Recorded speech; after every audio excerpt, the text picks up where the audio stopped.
Good morning, guys. Flex ko lang ang aking crispalicious kubus. Ang ganda-ganda, di ba? Para siyang tokwa, pero hindi tokwa yan. Kubus lang na fried kubus. Ayan, nag-fry ako ng kubus. Actually, mga taga Middle East lang ang makaka-relate dito. Yes. Tapos, tinrain ko lang yung oil. And previously, nag-fry na rin ako ng chicken and ikakat na rin natin siya. Hindi ko na siya sinama sa video para hindi masyadong mahaba. So, yan na yung kinat kong chicken. Nagcut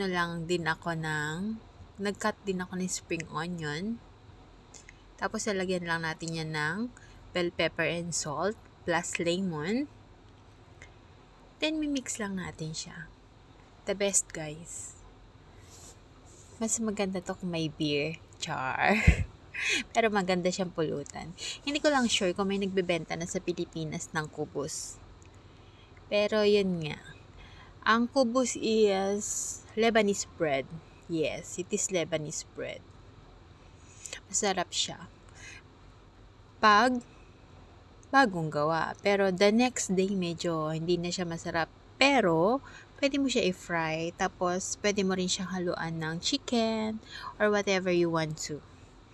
Try mo. Super crispy. Pero, my advice, pag ginawa mo na siya, minix mo siya, dapat kainin mo siya after 30 minutes like that.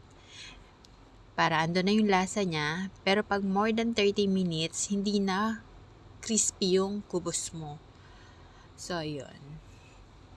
Huwag mo siya masyadong babarin. Although, hindi naman siya mag-soft agad-agad. It will take maybe 2 hours. Yay! At I thought hindi ko maubos pero promise hindi inabot ng dinner.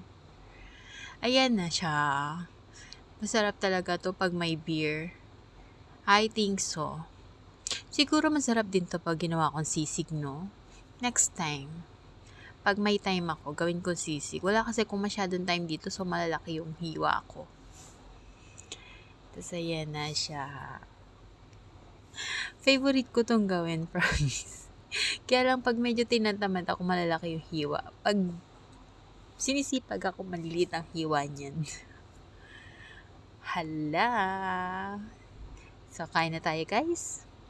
The best. Yummy! Thank you so much.